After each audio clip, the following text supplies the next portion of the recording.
Salut à tous, c'est Bismart. On est de retour. Évidemment, nous allons. Qu'est-ce que je vais employer? Qu'est-ce que je vais trouver comme verbe? Analyser, voilà, essayer de vous apporter quelques éléments autour des résultats du premier tour de la présidentielle. Alors d'abord de manière très classique avec François Mickey-Marty, et puis ensuite on ira évidemment se focaliser sur notre champ économique, voire macroéconomique, les marchés, tout ça, etc. Marché, ça, réaction très très molle à l'éventualité de... Enfin en tout cas un second tour qui s'annonce un peu plus serré que le précédent, mais justement on va voir ça tout de suite.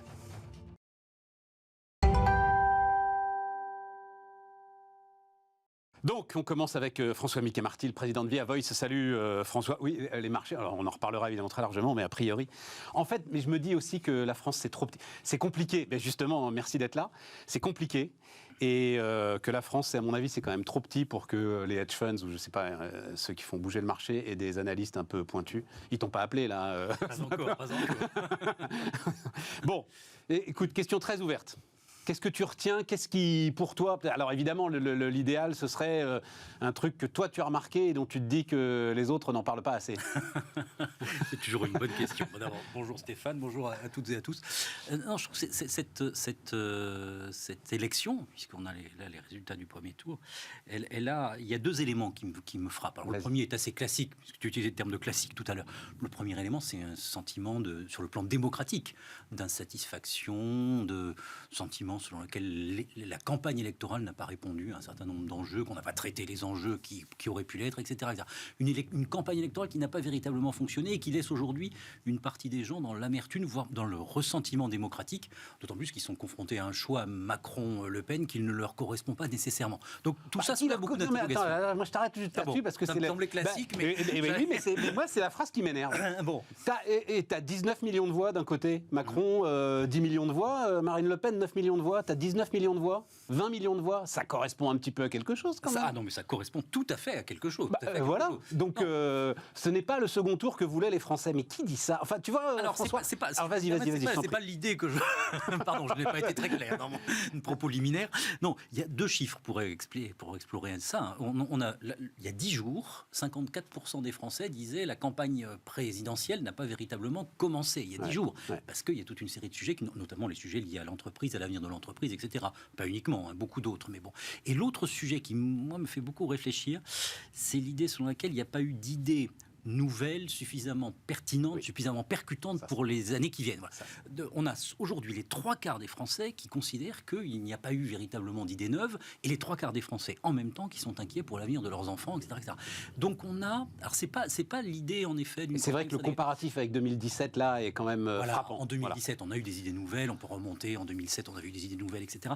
Là aujourd'hui on est au fond dans un sentiment d'une campagne qui certes a eu lieu, c'est pas la question, mais qui n'offre pas toutes les réflexions à la hauteur des enjeux qu'on est en train de vivre, que ce soit en matière économique, sur la scène internationale, et on regarde la pandémie qu'on a traversée quand même. Donc d'une certaine manière, des solutions qui sont un peu, pour dire les choses trivialement, un peu faiblardes en regard des enjeux. Mais même, on en a beaucoup parlé autour de ce plateau, mais en fait tu reviens à travailler plus pour gagner plus.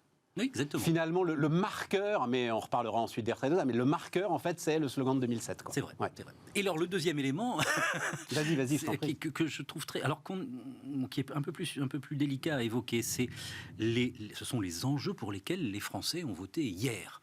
Les enquêtes post-électorales qui sont voulues. Alors, c'est très simple. Bien sûr, le pouvoir d'achat qui surplombe l'ensemble des préoccupations, la santé, la sécurisation d'un niveau de retraite relativement plus important, ou tout au moins plus confortable que celui que l'on connaît aujourd'hui, c'est-à-dire au fond des aspirations de sécurisation, que ce soit le pouvoir d'achat, la santé, les retraites.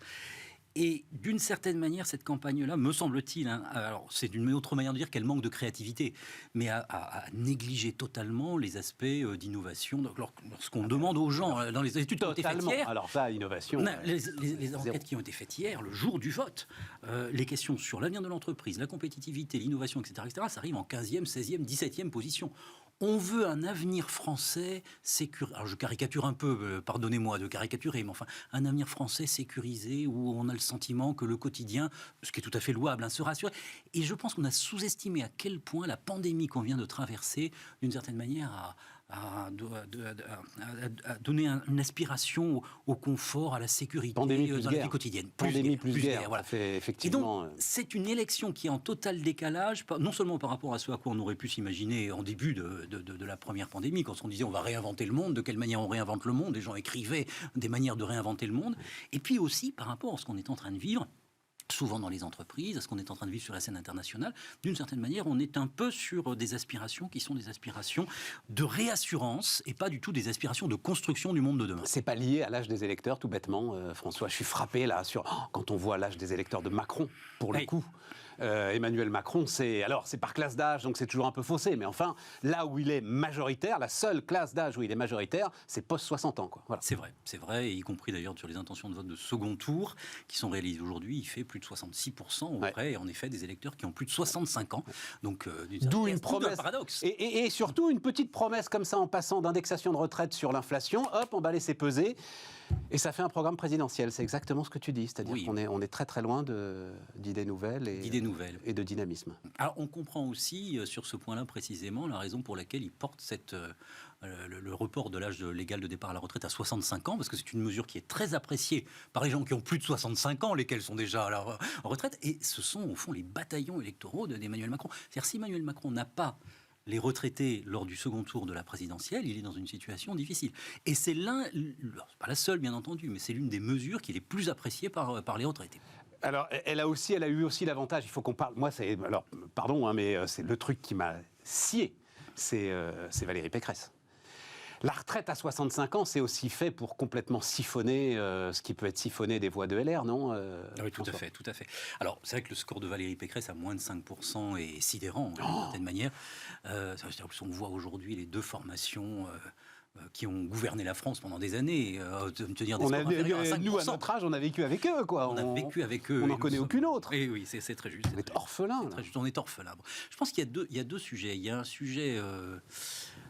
indépendamment des qualités et des défauts de la campagne de Valérie Pécresse, dont on a beaucoup parlé, etc., lorsqu'on hiérarchise aujourd'hui la manière dont les Français ont perçu les différentes campagnes électorales, c'est vrai que celle de Valérie Pécresse a été parmi les plus contestées, les moins appréciées, voilà, les plus ratées, pour dire les choses simplement. Ouais. Mais au-delà de ça, il y a deux sujets. Il y a un sujet d'évolution des positionnements idéologiques des uns et des autres, c'est-à-dire qu'au fond, on a des droites qui se clivent et qui se clivent idéologiquement avec une forme de trou noir, si on peut dire, entre la ligne macronienne et puis les lignes souverainistes, nationalistes, etc.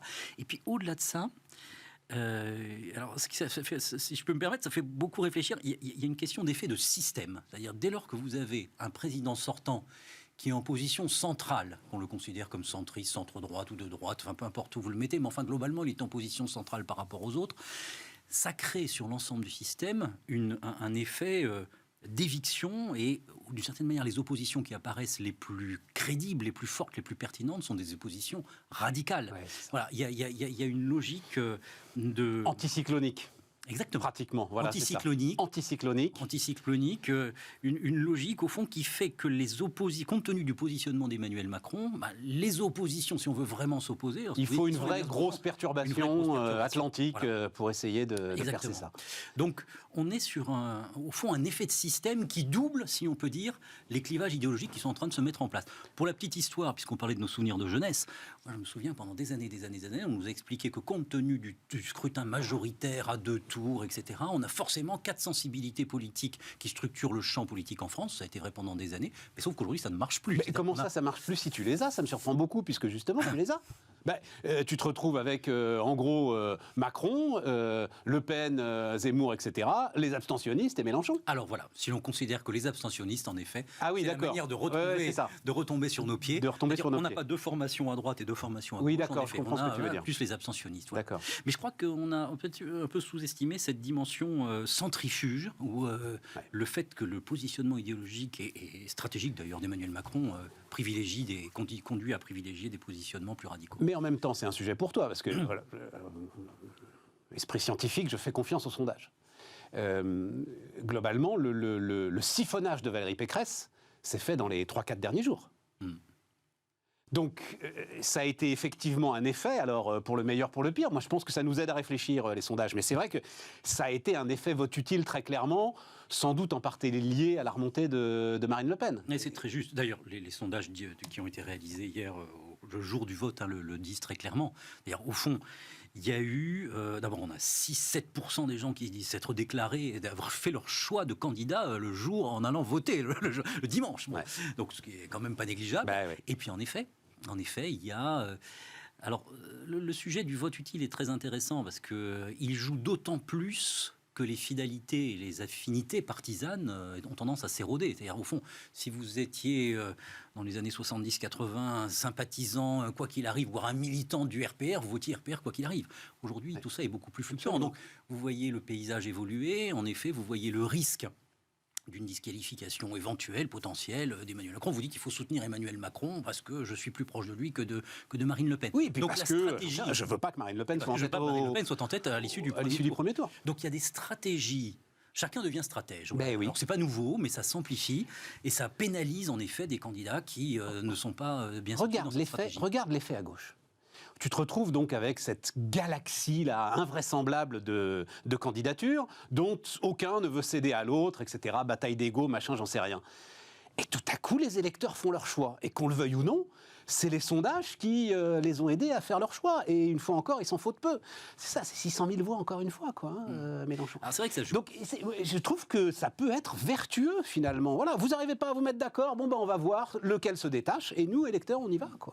Alors ça joue, si on a 2 minutes pour mais bien sûr, on les a. Ça joue, mais ça joue pas uniquement. C'est-à-dire que ce qui est très frappant dans les enquêtes qui ont été réalisées au cours des 2 dernières semaines précédant le premier tour, concernant Jean-Luc Mélenchon, il est aussi considéré comme incarnant mieux les valeurs de gauche que ses compétiteurs et comme plus crédible pour l'exercice du pouvoir que ses compétiteurs. Donc il y a eu aussi un effet cumulatif entre certes le vote utile, mais ce n'est pas que du vote utile. Ouais, je comprends. C'est-à-dire qu'il y a aussi du vote de conviction. Oui. Il y a aussi du vote de conviction. Et un gros boulot, ça qui a été noté très vite par ceux qui ont analysé ça, un gros boulot sur son programme, le programme qui vient de loin, une équipe staffée, enfin voilà, après on est d'accord, pas d'accord, mais en tout cas le truc est cohérent. Quoi. Voilà. Cohérent. Ouais. Et puis l'autre chose à laquelle je suis très attaché, parce qu'en pratique ça se révèle, c'est l'importance de la campagne électorale. Et on a le sentiment parfois qu'il suffit de se présenter et puis de fédérer largement, de dire quelques bonnes phrases et d'obtenir les suffrages populaire, en réalité, on voit qu'il y a des gens qui savent faire une campagne électorale et des gens qui savent moins faire une campagne électorale. Et le fait d'en faire plusieurs, alors c'est le cas de Jean-Luc Mélenchon, c'est le cas de Marine Le Pen aussi, dont la campagne a été jugée nettement meilleure cette fois-ci que lors des précédentes élections. Malgré tout, c'est un métier, mais en tout cas, c'est quelque chose qui s'apprend à faire une campagne. Et l'idée selon laquelle on peut faire abstraction de tout ça, on peut simplement avoir une marque ou un slogan ou une idée bien faite suffisent, il y a un travail de conviction, il faut savoir faire un meeting, il faut savoir aller voir des électeurs. On a tendance à négliger ça, on se dit on est passé à l'ère du digital et voilà, mais je crois que c'est quand même quelque chose qui est très important. Éric Zemmour avait dit le gagnant sera celui qui parviendra à imposer son thème. Et en fait, finalement, il a été rattrapé par le thème du pouvoir d'achat. Tout à fait. C'est ça. Il avait raison. Il avait raison. Malheureusement, n'a pas été victorieux. Voilà, tout à fait. Alors, c'est très juste. D'abord, c'est très frappant en évolution, parce que rappelons-nous, en octobre-novembre, on disait quel sera le thème, on ne voit pas le thème, etc. Bon, le thème, c'est non seulement imposé, et dans les études post-électorales qui ont été réalisées hier, on a plus de 50% des gens qui considèrent que la question du pouvoir d'achat a été prépondérante pour eux. Ensuite, on a la santé, les retraites, et puis très loin derrière, on a tout le reste. Donc ça a été vraiment le thème qui a été le plus déterminant pendant cette élection. Notamment auprès des jeunes. Alors, c'est très intéressant, parce qu'on n'a pas toujours ça en tête, les progressions d'intention de vote en faveur de Jean-Luc Mélenchon, dont on parlait tout à l'heure, mais aussi beaucoup en faveur de Marine Le Pen, se sont faites auprès des jeunes. Alors, Marine Le Pen, je ne sais pas si on a le temps d'en dire un mot, quand même, a eu quelques mesures fortes, au-delà de la baisse de la TVA de 20% à 5,5% pour les produits liés à l'énergie. Elle a proposé pour les jeunes, la suppression de l'impôt sur les revenus pour celles et ceux qui ont moins de 30 ans. Deuxièmement, si vous créez une société, vous êtes exonéré d'impôt sur les sociétés jusqu'à ce que vous ayez 30 ans, et accessoirement des crédits des prêts à taux zéro pour les jeunes. Donc ça fait quand même pas mal de choses. Donc là, il y a non seulement le sujet du pouvoir d'achat a été prépondérant, mais il a conduit aussi une partie des gens à se dire, tiens, comme quoi les propositions peuvent quand même avoir un impact. En plus, elle est sur le terrain de Macron, là. Et elle est sur le terrain de Macron, et on peut dire, même si on va un cran plus loin, des jeunes qui avaient envie de voter pour Jean-Luc Mélenchon dans le cadre du premier tour, aujourd'hui, non plus Jean-Luc Mélenchon par définition, mais peuvent aussi être sensibles aux propositions que fait Marine Le Pen sur cette question du pouvoir d'achat. Et pour couronner le tout, l'un des grands chiffres qui a été publié la semaine dernière, alors je vais faire de la publicité à un concurrent, qui est un sondage Ipsos réalisé pour Le Monde, montre que sur ces questions-là, sur ces questions économiques, Marine Le Pen, désormais, est considérée comme plus crédible qu'Emmanuel Macron pour améliorer, la situation de la France et pour améliorer, la situation de chacune et de chacun. C'est sidérant. Ce qui est un peu vertigineux, parce qu'on a eu le quoi qu'il en coûte, on a quand même une série de mesures qui ont été adoptées pendant l'ensemble de ce quinquennat, mais aujourd'hui, on a beaucoup de gens qui disent, attendez, oui, mais mes fins de mois, aujourd'hui, sont plus difficiles. Je vais payer mettre mon essence dans ma voiture, c'est qu'il est en train de dépenser 40 milliards pour soutenir le pouvoir d'achat. 40 milliards, c'est pas anecdotique. Personne ne le sait, en fait. Ça ne se sait. Parce qu'ils n'ont pas voulu envoyer des chèques, parce que Trump, il s'était pas gouré, lui. Lui, il envoyait des chèques. Voilà. Ils n'ont pas voulu faire comme ça. On va bloquer les prix de l'électricité, on va bloquer les prix du gaz. Personne ne s'en rend compte, parce qu'ils augmentent quand même un peu. Puis tu as toujours des rattrapages sur les factures, etc. Voilà. Et les 3/4 des gens... C'est fou, 40 milliards. Oui, c'est pure perte. C'est fou. Enfin, 40 milliards plus le quoi qu'il en coûte. Oui, je laisse de côté. Non, c'est le nouveau quoi qu'il en coûte, le quoi qu'il en coûte énergie. Là. Oui. Ouais. Et aujourd'hui, les 3/4 des Français, considèrent qu'ils ont perdu du pouvoir d'achat pendant le quinquennat. Donc ça va être très intéressant. Alors c'est intéressant d'abord parce que après le débat de 2017, on disait Marine Le Pen, au fond, n'est pas compétente. Sauf qu'aujourd'hui, on a plus de gens qui considèrent qu'elle est compétente qu'Emmanuel Macron. Donc ça change un petit peu la donne. Et puis, il y a des faits. C'est-à-dire, elle va pouvoir dire pendant ce débat, oui, monsieur Macron, vous êtes peut-être très compétent. Mais enfin, regardez, les gens, quand ils vont chercher leur carburant, ça coûte plus cher qu'avant. Beaucoup ont le sentiment d'avoir perdu du pouvoir d'achat. Donc vous êtes peut-être très compétent. Mais enfin, en pratique, ça ne se voit pas dans le porte-monnaie des gens.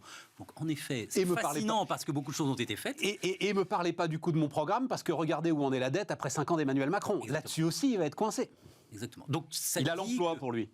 L'emploi dont il ne s'est absolument pas servi. Mais tu le disais, en creux, quand tu disais faut pas sous-estimer le poids d'une campagne. Il n'a pas fait campagne. Exactement. Et donc, quand tu discutes avec des gens qui ont dit, vous savez que la situation de l'emploi n'a jamais été aussi bonne en France depuis 20 ans, en fait, alors oui, ils l'ont entendu, mais ça leur est sorti de la tête. Et on lit, mais le chômage n'a pas été au cœur de cette campagne, comme si c'était un fait du hasard. C'est qu'il y en a moins, quoi. C'est très juste. Moi, je considère que le fait de ne pas avoir fait campagne est extrêmement préjudiciable. Parce que, d'abord, il faut faire passer des arguments, c'est ce qu'on est en train de dire là. Et puis, le fait de laisser sous-entendre, c'est un peu phénomène Balladur, laisser sous-entendre qu'il suffit de laisser passer du temps pour bénéficier d'une position acquise, et puis les élections vont naturellement avaliser un scénario écrit d'avance, ça me paraît dangereux. Donc, en effet, le contexte a beaucoup changé par rapport à ce qu'on pouvait connaître en 2017, ce qui explique d'ailleurs des intentions de vote de second tour qui, quand même, placent Marine Le Pen entre alors, tu dis quoi, justement, là ? Oui, c'est ça, on est dans la marge d'erreur ? On est dans la marge d'erreur.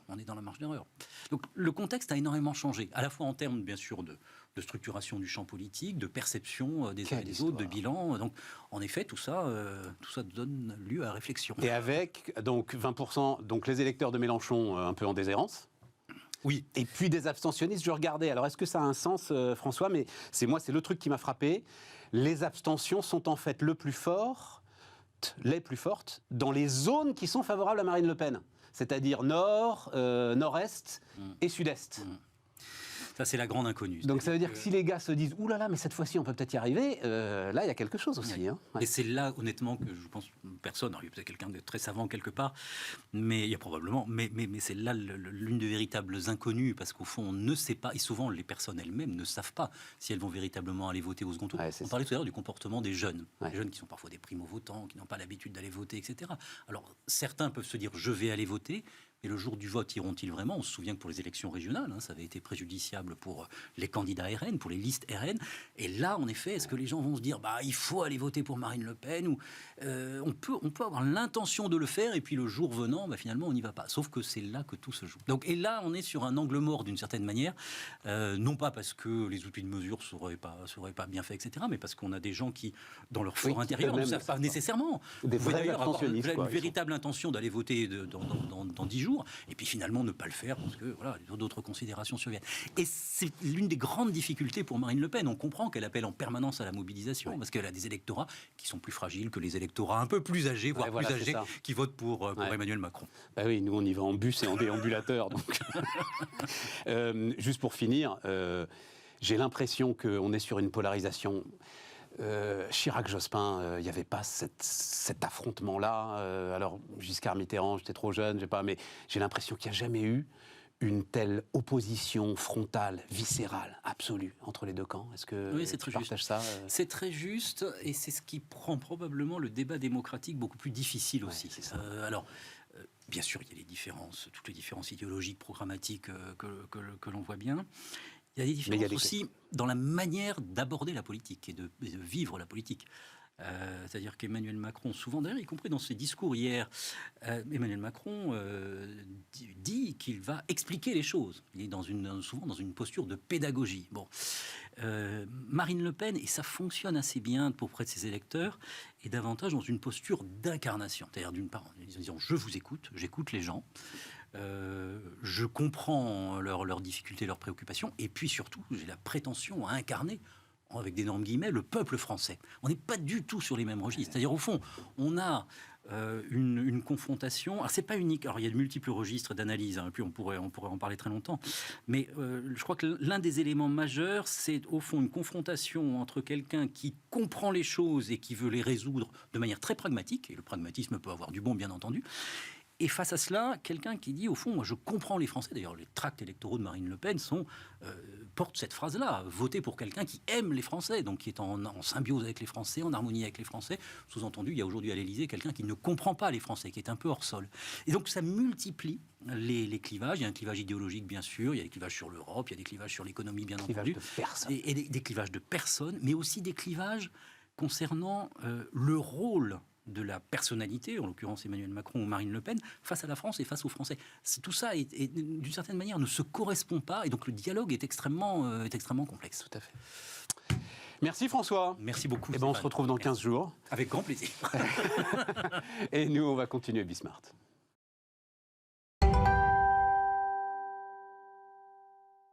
On repart. Donc, une fois qu'on s'est dit, Jean-Pierre Petit est avec nous, président des Cahiers Verts de l'économie.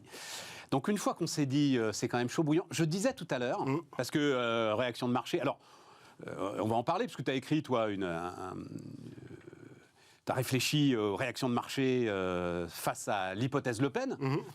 Tu conclus que c'est un non-event, globalement. Mais attends, on va aller dans le détail. Mais là, c'est vrai qu'il n'y a aucune réaction ce matin. Alors que, là, on vient d'en parler pendant 25 minutes, c'est quand même chaud bouillant. Je me disais, en fait, la France, c'est quand même tout petit. Est-ce qu'il y a l'ensemble de ceux qui font le marché, est-ce qu'ils ont la capacité d'analyse des analystes pour se rendre compte sur une matinée comme ça que oui, oulala, c'est pas du tout comme en 2017, quoi. Voilà. Alors, je pense qu'il y a une petite négligence de la part des opérateurs de marché. On est d'accord. Il y en avait une avant le premier tour, et il y en a une aujourd'hui, parce que je pense que les principaux commentateurs influents sur les marchés anglo-saxons ont dit que l'hypothèse la plus probable, c'est qu'on allait avoir Macron, et ils ont dû ajouter que Marine Le Pen n'était plus pour la sortie par la France de l'Union européenne et de la zone euro. Point barre. Et avec ça, ça rassure les marchés. Ouais. C'est tout. Ouais. J'ajouterai un autre point qui est important. Sur les dernières années, les surprises négatives, entre guillemets, politiques, et les conséquences potentielles que souvent on avait tendance à dramatiser ne se sont pas révélées. L'élection de Trump, par exemple, en 2016, le Brexit, en 2016 également, tout ça, on a vu que finalement, au niveau des marchés en tout cas, ah oui, c'est ça que tu veux dire, oui, d'accord. Il y a une banalisation. Il y a de la surprise démocratique, mais cette surprise démocratique n'a pas les conséquences économiques qu'on redoutait. Et moi, je pense, sur la base de ce que je sais, mais peut-être qu'on peut en discuter, c'est que l'élection éventuelle de Marine Le Pen n'aurait pas d'impact durable sur les marchés. Je ne dis pas qu'il n'y aurait pas un effet de sidération d'abord, dans un premier temps. Il y aurait probablement quelques tensions qui viendraient sur des phénomènes pas directement liés à l'adhésion ou non de la France à l'Union européenne ou la zone euro, mais des sujets connexes. Par exemple, la participation de la France au budget communautaire.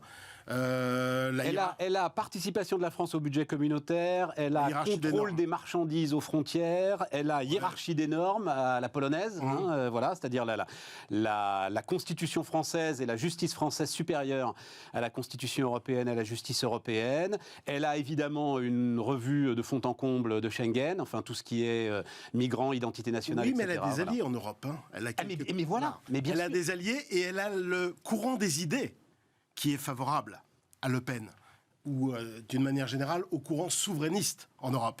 Parce que si tu additionnes crise, pandémie et Ukraine, c'est favorable à une plus grande souveraineté, un plus grand localisme, comme elle dit. C'est-à-dire, par exemple, en cas de guerre, il faut mieux être souverain sur le plan alimentaire, sur le plan énergétique, sur le plan sanitaire. Voilà. Et en fait, les événements, d'une certaine manière, même si c'est une coïncidence, lui donnent, par certains côtés, raison.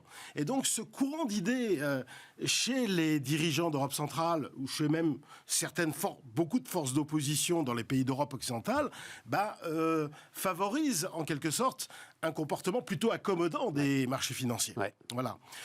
Sachant que, en plus, dans le cas présent, elle a une énorme chance, c'est qu'elle a Zemmour. Parce qu'en fait, je regardais hier le discours de Macron, il revient sur un discours archi-usé, l'extrême droite. Ça va être toute sa stratégie, de rappeler d'où elle vient. Alors moi, je sais pas. Alors là, si je dois faire une prévision, vas-y. Et si tu me dis, ça va être toute sa stratégie pendant 15 jours, je crains fort pour lui. Et je lui déconseillerais, moi, si j'étais son conseiller politique, en tant que modeste observateur de la vie politique française depuis 1974, c'est-à-dire la première élection présidentielle que j'ai suivie activement, je dirais que c'est une très mauvaise idée. C'est pas en nous répétant... Il faut devenir force de proposition, c'est ça Bien sûr, puis extrême droite, franchement, c'est pas crédible. Autant je suis d'accord avec l'idée qu'il y a 50 ans, quand le Front National a été créé, c'était des anciens d'Occident, d'ordre nouveau, voire même des anciens de la collaboration, donc il n'y avait pas trop de sujets. C'est vrai que c'était une formation d'extrême droite, de tradition d'extrême droite. Mais à l'époque, c'était un groupuscule. C'était Le Pen, le père, s'est présenté. Pourtant, il était connu, il était député poujadiste. Bien sûr. C'était un baroudeur de l'Algérie française. Baroudeur, il s'est construit une légende de baroudeur, il n'a pas beaucoup baroudé. Voilà. Cette image. Voilà, il avait cette image. Et il a fait 0,7% à l'élection présidentielle de 74, justement, celle que j'ai bien suivie. Et donc, finalement, c'était un groupuscule. D'ailleurs, le Front National, par rapport aux autres formations d'extrême droite radicale, n'était pas plus élevé ou moins élevé. C'était à peu près le même niveau. En fait, le Front National a vraiment émergé à partir de l'élection de Dreux en 82, partielle 83. Et en plus, alors à partir de 88, ça a été l'émergence, 14,5% si je me souviens bien, au premier tour de l'élection présidentielle. Et depuis, finalement, fondamentalement, ça progresse. Le populisme dit de droite progresse, voilà, fondamentalement. Mais elle, Marine Le Pen, est-elle extrémiste de droite? En quoi est-elle extrémiste? Par son comportement? Franchement, il n'y a rien à dire. Non, elle caresse des chats. C'est pas négligeable dans l'image. Sachant que ce sont les vieux qui votent, si tu veux, tu vois, c'est ça le sujet. Bien sûr, elle a amélioré son image, ça c'est indéniable. Clair. Et par ses propositions, franchement, évidemment, elle renverse un peu la table sur l'Europe, mais est-ce qu'il n'y a pas beaucoup de gens pour la suivre là-dessus? Parce que si ne pas être extrémiste, c'est être immobiliste en permanence, alors là, évidemment, il n'y a pas de sujet, mais il n'y a plus de démocratie. Tu as un sujet avec l'Allemagne. J'ai lu ça, j'ai relu un très bon papier d'ailleurs ce matin des Échos qui avait été fait il y a quelques mois sur ce qui s'était vraiment passé pour le débat de deuxième tour 2017. Et elle avait préparé une phrase, Marine Le Pen, que finalement elle n'a pas prononcée parce que ses conseillers lui ont dit que c'était de mauvais goût. Elle s'attendait à ce que Macron la prenne un peu de haut et elle avait préparé de lui dire « Ne jouez pas au petit professeur avec moi, ça n'est pas vraiment ma tasse de thé. De toute façon, une femme gouvernera la France, ce sera soit moi, soit Angela Merkel. » Bah ouais, mais moi, je pense que sur la forme, effectivement, c'était pas évident en 2017, mais sur le fond...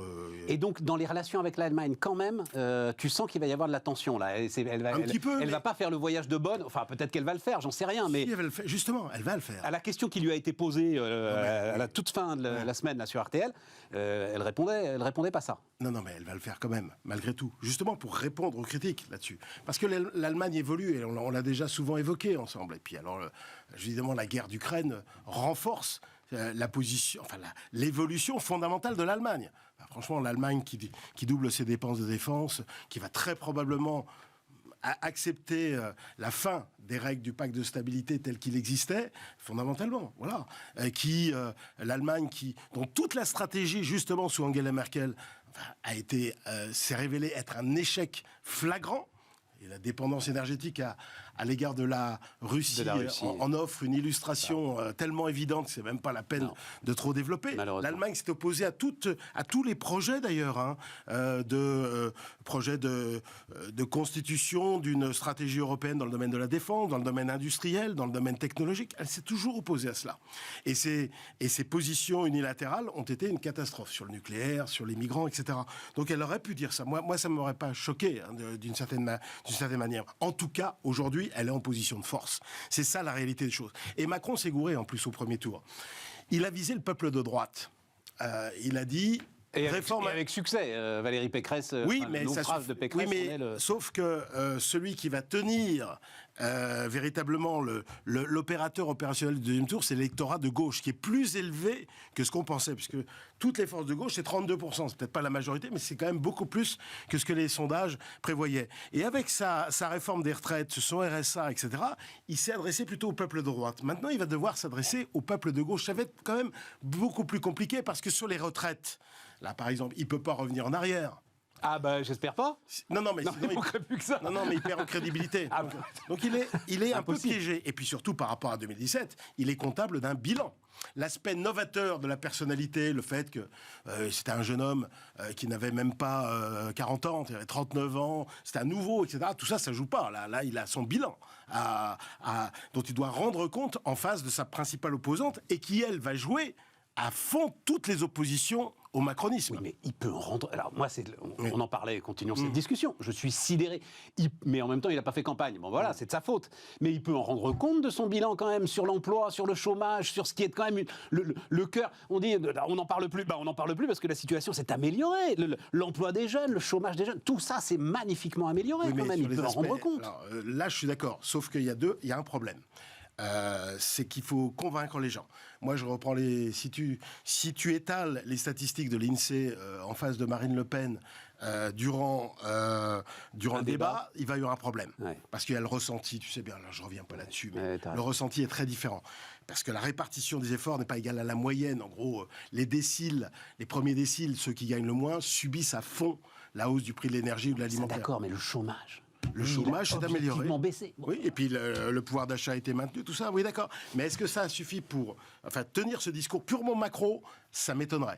Et puis en plus, il y a le bilan régalien, la sécurité, etc. Alors là, on pourrait en parler. Et là, là, le ressenti est encore plus fort. Oui. Enfin, surtout que là, elle part pas de 21,3% comme en 2017. Elle part de combien? Elle part de plus de 32%, parce que Zemmour et Dupont-Aignan ont appelé à voter pour elle. Donc elle part de 32%. Ouais. Ah oui, parce que bon, j'ai regardé d'ailleurs les études, les reports de Zemmour et de Dupont-Aignan vers Le Pen sont quand même assez massifs. Ah ils vont être massifs, oui. Ils vont être massifs. Donc elle part de 32. Et l'autre, et Macron, il part de 27,5 ou 28% si tu veux. Et c'est pas les voix de Pécresse et Jadot qui vont combler tout cela. Donc il y a un vrai sujet. Et à mon avis, c'est assez mal parti.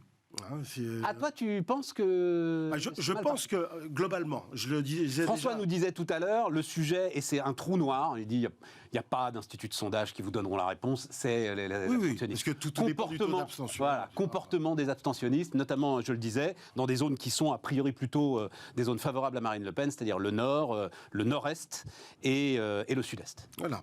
Non, mais ce que je disais avant le premier tour et ce que je dis maintenant, c'est que... je crois que la probabilité de la victoire de Marine Le Pen est sous-estimée par la majeure partie, on va dire, des décideurs, des élites médiatiques, politiques et autres. Et au total, ce serait assez logique avec du point de vue des 30 dernières années. Je voudrais juste rappeler quelques statistiques aussi, politiques, purement politiques. C'est qu'un président qui se représente hors période de cohabitation, il n'est pas réélu. Non. Tu prends 81, tu prends 2012, et puis tu prends même Hollande, parce que le pauvre, il a même dû abdiquer, comme un de ses nombreux, enfin ses illustres prédécesseurs, Charles X. Charles X, ouais, voilà, c'est ça. Louis-Philippe, voilà, il a abdiqué. Voilà. Et la progression du populisme, elle est là depuis une trentaine d'années. Donc voilà, depuis une bonne... on pourrait même dire une quarantaine d'années. Et elle est là, elle est latente. D'ailleurs, elle ne concerne pas que la France, elle concerne un ensemble de pays. Et n'oublie pas un point très important. Marine Le Pen n'a jamais exercé le pouvoir central en France. Ça, c'est un argument clé quand même. C'est un argument clé en sa faveur ? Ah bah bien sûr. Bon, après... elle est blanche comme loi, par certains côtés. Elle est blanche comme loi, elle a personne derrière. Ça, on verra. Parce que... Tu vois, c'était Raffarin qui disait, il y a 6 mois, quelque chose que je trouvais brillant. C'était après les régionales.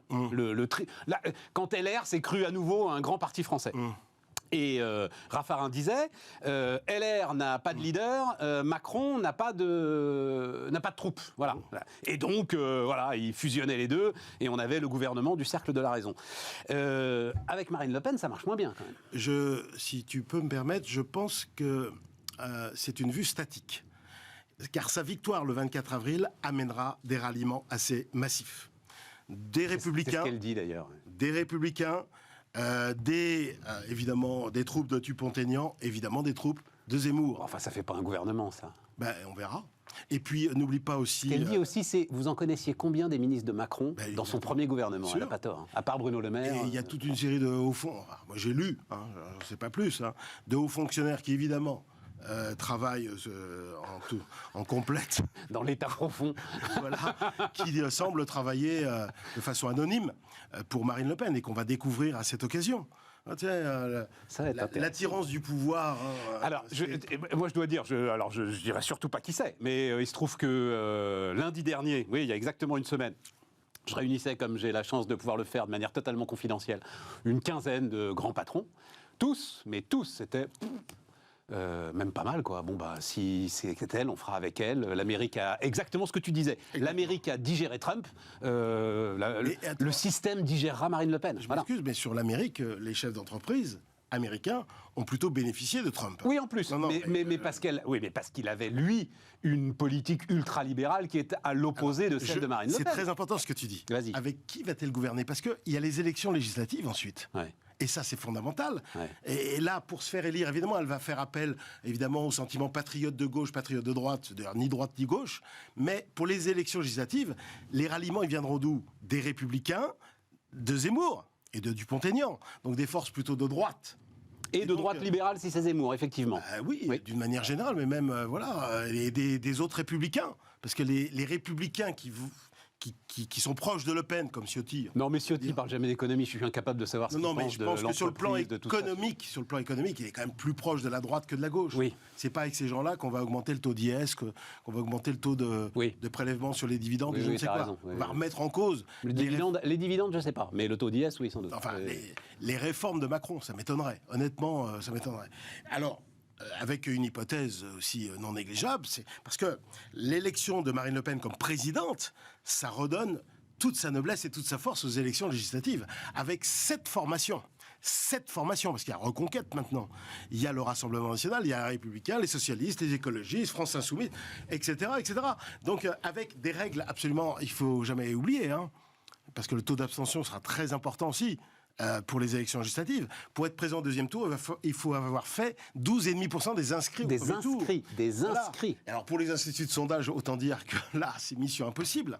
Et quelle va être la structuration du paysage politique ? Quel va être le pourcentage des Républicains qui va rejoindre Le Pen, le pourcentage de Zemmour qui va rejoindre Le Pen, et au sein de la gauche, ça va aussi parce qu'elle est complètement éparpillée.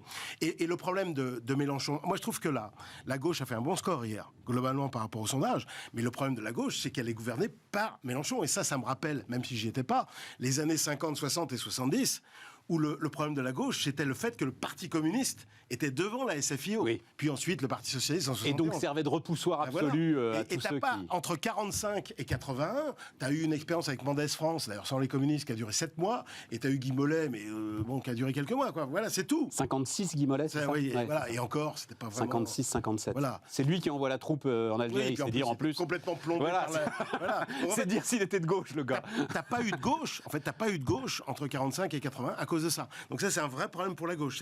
C'est intéressant pour l'analyse politique. Ouais, très intéressant. Surtout si on conserve le mode. Oui, mais là, Mélenchon, on l'a tous entendu, il a dit faites mieux. Donc lui, il se retire là, visiblement. Il a 71 ans, donc de toute façon, je pense que c'est logique. Il a fait 3 élections, c'est déjà beaucoup. Et donc ça, c'est logique. Et Bon. Ça pose un problème parce que l'élection présidentielle au suffrage universel direct fait appel quand même à la personnalité. Et lui, il a du charisme, c'est indéniable. Moi, je l'ai rencontré une fois, il a du charisme. Discuter avec lui. Évidemment qu'il a du En plus, charisme, il est cultivé, il connaît certains... Alors, sur l'économie, il faudrait qu'il progresse sur certains points, mais il connaît quand même tout un tas de trucs. C'est pas un charlot. Voilà. Et le fait qu'il s'en aille... Alors, tu me parlais de derrière Le Pen, mais alors derrière Mélenchon, je vois pas non plus. J'ai quand même du mal un peu à voir. Donc là, il y a un problème sur la signification de cette élection. C'est bien, on n'a pas parlé de l'inflation et de la BCE. Non, mais l'inflation... C'est parfait. L'inflation...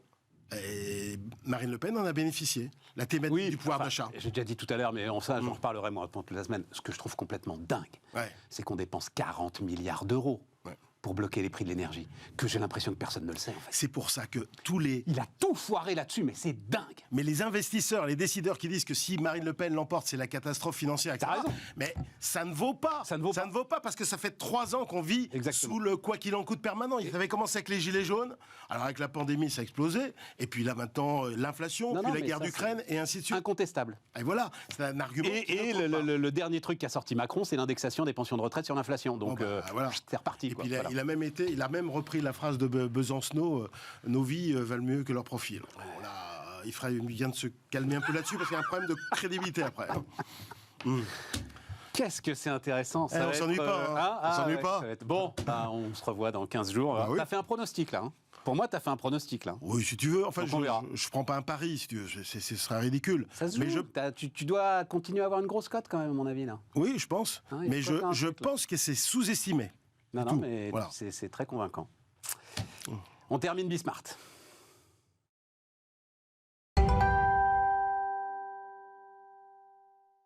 Et forcément, il fallait qu'on termine avec Wilfried Galland. Ça va, Wilfried? Très très bien. Stratégiste, Montpensier Finance. Il se réveille quand là? Enfin, bon, donc, résumé des épisodes précédents. Globalement, tout indique que c'est bien parti pour Marine Le Pen. Est-ce que tu es dans cette... c'est la conclusion que je tire des 2 premières interviews passionnantes de cette émission. Est-ce que tu es dans cette optique-là aussi? Alors, pas du tout. C'est vrai? Absolument pas. Non. Formidable. Non, pas du tout. Pas du tout, d'abord parce que moi je crois aux chiffres. Alors vas-y. Donc quand je regarde tous les sondages qui sont sortis, moi ce qui me frappe, c'est que les sondages qui sont sortis après le premier tour sont les mêmes sondages concernant le second tour, sont exactement les mêmes que ceux qui sont sortis concernant le second tour avant le premier. Ouais. Avant le premier et après le premier, c'est les mêmes. Et les deux mentionnent plutôt une avance relativement nette pour Emmanuel Macron. Ah non, là, tu l'as vu où ton avance relativement Il y a 4 sondages qui sont sortis, Stéphane. Il y a le 51-49 qui est un sondage, 1000 personnes, juste on donne les résultats à 20h et on dit pour qui vous voulez voter. Ok, 51-49. Ensuite, il y a eu un Ipsos sur 2000 personnes, 52-48. Ensuite, il y a eu un ELAB, 52-48. Et ce matin, il y a eu un Odoxa, 54,5, 55,5. Je fais la moyenne. Moi, je fais toujours les moyennes. C'est simple, comme ça... La moyenne, on est à 53, 47. Alors oui, on est peut-être un peu dans la marge d'erreur, mais moi, je serais dans la marge d'erreur, je serais plus confortable Non, ouais, mais alors là, pardon, mais en termes statistiques, à mon avis, tu commets une erreur. C'est-à-dire que tu surpondères un seul sondage qui te donne un gros écart par rapport à tous les autres qui te donnent un écart beaucoup plus réduit. T'en as 4. Ben oui, mais si t'en avais un, si t'en avais un qui te donnait 70-30, tu l'aurais surpondéré de la même façon dans ta moyenne. 51-54. 51, 52, 54, 54,5. On va pas être loin de 53. Hein. Moi, je te prends exactement ce que tu prends comme chiffre et statistiquement, j'en sors plutôt le 52-48 puisque c'est 2 sondages sur 4 qui me donnent ce résultat. Sauf que le premier sondage, qui est celui qui est le plus court, c'est celui qui a l'échantillon le plus faible. Bon. Et c'est celui qui est sorti avec le moins de recul. Tout ça ne veut pas dire grand-chose parce qu'en fait, le sujet, c'est les abstentionnistes finalement. Les électeurs de Mélenchon, les abstentionnistes. Exactement. Et là, on est dans le trou noir. On est dans le trou noir, mais ce qu'on constate aussi, c'est pour ça que moi je pense quand même que, comme les marchés d'ailleurs, que les chances d'Emmanuel Macron sont un peu supérieures aux chances de Marine Le Pen. Je ne dis pas que ça va être net, mais je pense qu'il a plus de chances.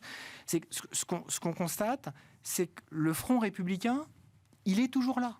Quand on analyse les déclarations d'hier, la déclaration de Jean-Luc Mélenchon, qui détient quand même la clé de l'élection, avec ses quand même 22% des voix, ce qui est absolument considérable, il n'a pas été jusqu'à appeler à voter Emmanuel Macron, il ne pouvait pas le faire compte tenu de son électorat, mais il est allé aussi loin que possible en disant ne choisissez pas l'irréversible. Pas une voix pour Marine Le Pen. Et ne choisissez pas l'irréversible, ne détruisez pas ce dans quoi nous combattons pour pouvoir continuer le combat. Ouais. C'est quand même assez fort. Ouais. C'est quand même très très fort ce qu'il a dit. Et donc globalement, en tout cas je pense que la campagne elle démarre simplement avec le fait que je pense qu'Emmanuel Macron a la main. Ça ne veut pas dire que ça va durer, ça ne veut pas dire qu'il a la campagne gagnée, mais ça veut dire qu'il a la main aujourd'hui. Après, ça dépendra aussi de lui de faire une véritable campagne, contrairement peut-être à la campagne du premier tour. Ce que nous expliquait François Mickey-Marty tout à l'heure, c'est que quand même, un certain nombre de jeunes se sont déportés de Jean-Luc Mélenchon vers Marine Le Pen, jeunes. C'est vrai. Sur des mesures qui sont des mesures, moi, que je trouve très intéressantes. Pas d'impôt sur le revenu avant 30 ans. Si vous montez votre entreprise avant 30 ans, vous êtes exonéré de toute charge et de toute imposition. Possibilité de prêt à taux zéro pour avant 30 ans, pareil. C'est fait. Monter...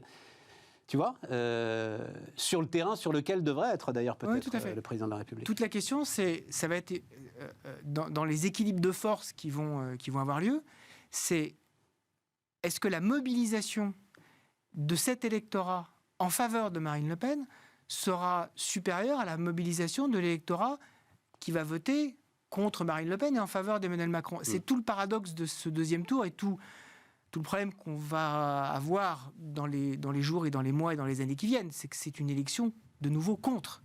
Et véritablement, on a deux camps qui vont s'affronter, deux camps anti, en fait. Est-ce qu'il va être plus important du côté anti-Le Pen ou du côté anti-Macron ? J'ai là-dessus un autre argument pour te faire réfléchir, mon cher Wilfried. C'est que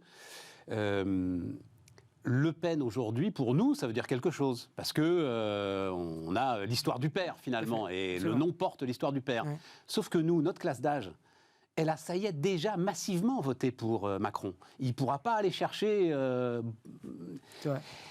Pour ceux qui ont aujourd'hui 30, 40 ans, c'est Marine, elle caresse des chats, tu vois, enfin, effectivement, la grande proclamation de Mélenchon, etc. Je me demande si les gars l'ont reçu comme, mais qu'est-ce qui lui prend, le vieux, là enfin, on n'a pas de problème avec Marine Le Pen. Tu vois, le fascisme est très, très, très loin de Marine Le Pen. C'est vrai, voilà. C'est vrai, mais en parallèle, elle a un véritable sujet sur l'appartenance à l'Union européenne, sur lequel elle n'est pas claire du tout.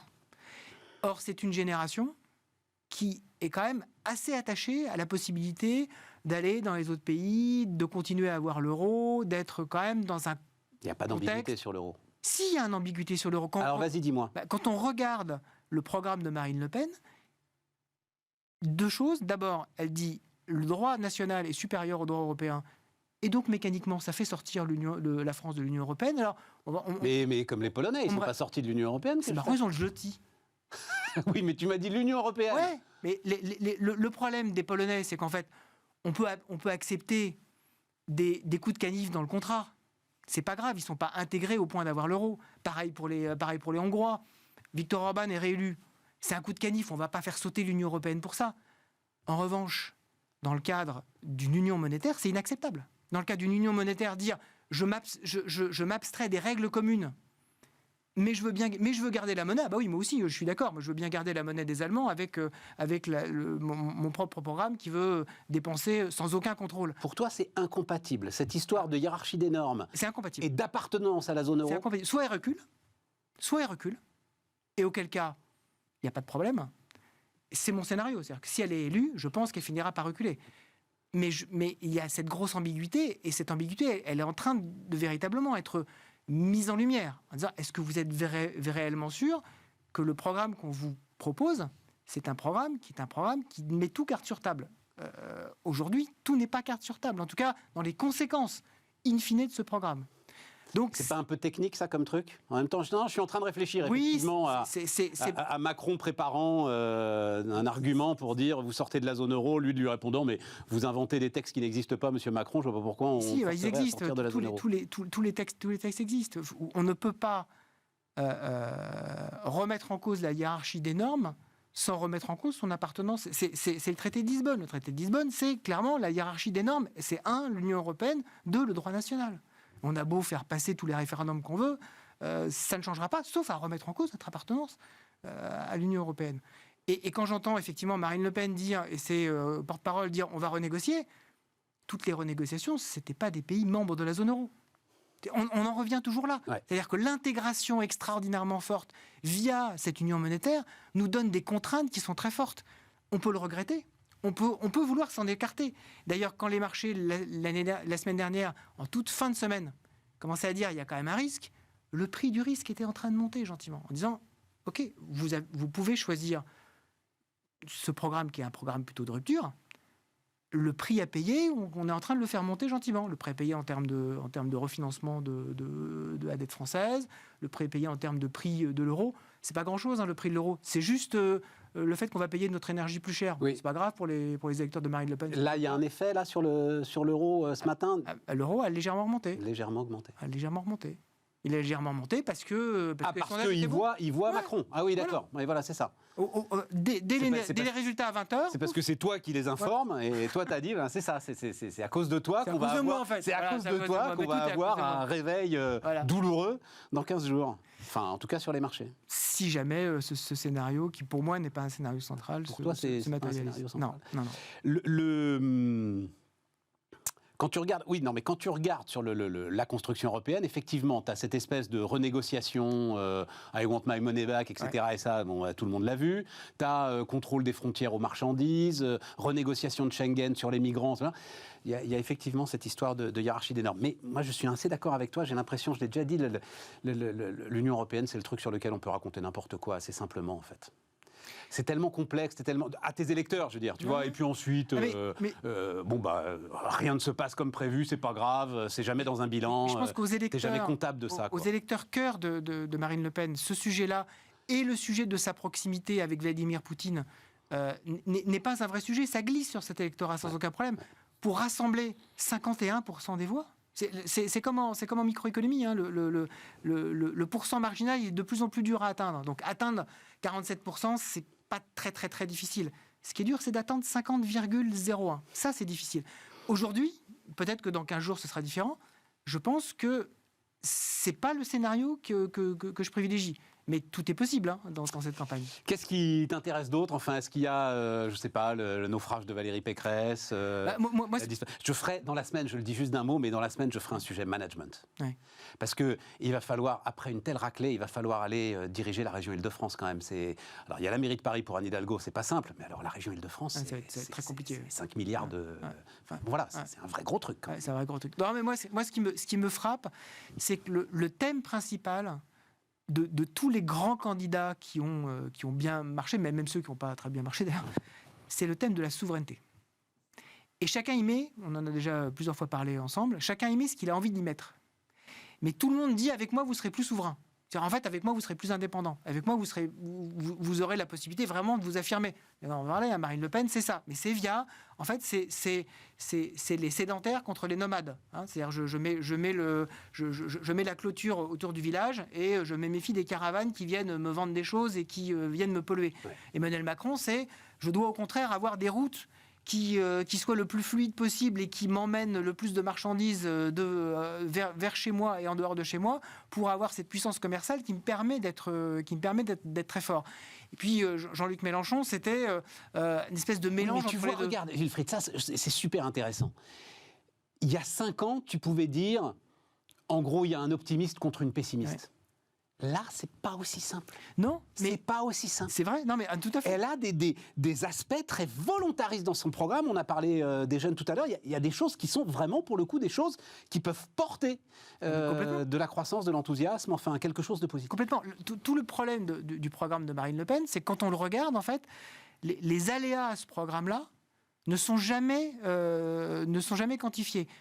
Par exemple, les aléas sur le financement. C'est-à-dire que quand on regarde alors je mets de côté le fait que le ministère de lutte contre la fraude, c'est un peu compliqué. Bon, mais admettons. Je n'avais pas vu ça. Il y a un ministère de lutte contre bien la sûr, il y a un ministère de lutte contre la fraude parce que parce qu'avant on avait Bercy, mais on va faire Bercy 2. Voilà, le retour. Bon, ok. Le Plus puissant, plus ministère fort, plus de méchant. lutte contre la fraude. Il a échappé Ouais, celui-là. il revient. Ouais, Bon. je te fais confiance. hein, mais Voilà. il a échappé. Et en fait, ce programme-là, il est sujet à des aléas qui sont quand même assez forts, et en particulier l'aléa de financement. Moi, je prends l'exemple de Berlusconi, qui est arrivé au pouvoir en Italie. Il est arrivé avec un programme pro-business. Tout le monde dit Marine Le Pen, elle est pro-business, elle veut alléger les impôts des petites entreprises. Oui, elle est pro-business. Berlusconi aussi était pro-business. D'un seul coup, la simple possibilité d'avoir quelqu'un qui ne soit pas cohérent avec les principes de l'Union européenne et avec le fait que le coût de financement était bas, on a fait monter le coût de financement de l'Italie de 250 points de base et Berlusconi a sauté. Je ne dis pas que nous, notre système est extrêmement différent. Non, mais attends, mais ça veut dire que faut rappeler ça à ceux c'est la Banque centrale, le on. Hein. C'est la Banque centrale trichée à l'époque. qui laisse Voilà, filer. qui laisse et Laisse qui filer. surtout envoie un télégramme comminatoire à Berlusconi en disant vous changez les choses. Mais aujourd'hui, tous les membres de la zone euro, hein, en tout cas, il y a quelques membres de la zone euro, au Luxembourg, aux Pays-Bas, en Allemagne, qui ont commencé à se manifester en disant « J'espère que les Français feront le bon choix ». Croyez vraiment que, en fait, on écrasera les taux en disant on va laisser tout ça se Mais dérouler. ça, mon pote, c'est super grave.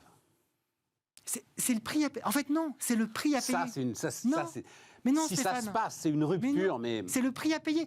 Les marchés donnent des prix.